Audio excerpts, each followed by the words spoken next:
Assalamualaikum and selamat sejahtera. My name is Khairunnisaa Afiqah Binti Ahmad Khairi and I'm from SMK Dato' Ali Haji Ahmad. The Rogue Lawyer by John Grisham tells the explosive story of Sebastian Wright, a criminal defense attorney who lives and works completely outside the rules.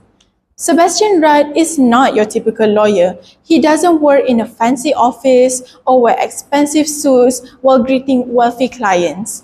Instead, he operates in a heavily armored, bulletproof van that serves as his mobile law office. With him is his loyal driver and bodyguard known only as Partner, a quiet yet intimidating man who keeps Wright safe from the many enemies he makes. And enemies. When speaking about Sebastian Wright, trust me, he has plenty of those. Because Sebastian Wright defends the people no one else will touch. While most lawyers chase fame, money, and respectable clients, Wright does the complete opposite. He takes the most controversial, disturbing, and hated cases imaginable. You name it, murderers, criminals, outcasts, people already condemned by society before they ever step into the courtroom. To the public, he's the lawyer of monsters, but to Wright, he's something else entirely. The last line between justice and defense. The story unfolds through a series of shocking cases that reveals the dark side of the legal system. One of the most disturbing cases involves a man accused of brutally murdering and molesting two young girls. The crime horrifies the entire community, and the accused man is instantly seen as guilty. No lawyer wants to defend him, except Sebastian Wright.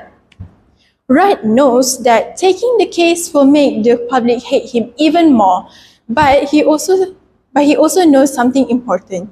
In the justice system, everyone deserves a defense. Without someone willing to fight for the accused, the system becomes nothing more than a mob with legal power. And Wright refuses to let that happen. As he digs deeper and deeper into the case, he begins to uncover disturbing possibilities. What if the story isn't as simple as it seems? What if the investigation itself is flawed? What if the police are more interested in covering the case than finding out the truth? But that's only one of the many battles Wright faces. Another storyline reveals the horrifying consequences of police corruption and brutality. In one case, a man is beaten so badly by the police that he is left permanently damaged. Wright fights to hold the officers accountable, exposing the dangerous abuse of power that many people would rather ignore. In another case, a young man sits on death row, claiming he was wrongly convicted. The clock is ticking towards execution, and Wright must race against time to uncover the truth before it's too late. These cases show a legal world filled with injustice, pressure, corruption, and public anger. But through all of it, Sebastian Wright refuses to back down. He doesn't care if people hate him, and he doesn't care if the media attacks him. And he certainly doesn't care if the system itself turns against him. Because to Wright, the law isn't about popularity, it's about fairness. Yet, behind the fearless lawyer is also a deeply human man. Outside the courtroom, Wright struggles with his personal life. His relationship with his young son is complicated and painful. He wants to be a good father, but his dangerous work and chaotic lifestyle constantly gets in the way. Enemies follow him everywhere. Angry citizens, criminals, corrupt officials, anyone could become a threat. That's why he lives in the armored van. That's why he travels with a bodyguard. And in a world because when you defend society's most hated people, danger is never far away. Throughout the story, Sebastian Wright walks on thin line between hero and villain in the eyes of the public. Some see him as a protector of justice. Others see him as a man who helps criminals escape punishment. But the truth is far more complicated.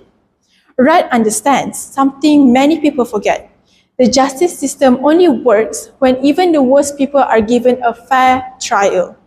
If that principle disappears, then anyone could become the victim of injustice. By the end of the novel, it becomes clear that Sebastian Wright isn't just defending criminals, he's defending the law itself. And in a world filled with corruption, fear, and judgment, there might be the most dangerous job of all. The moral of the story is innocent until proven guilty. Everyone deserves a fair trial in the courtroom. With that, thank you.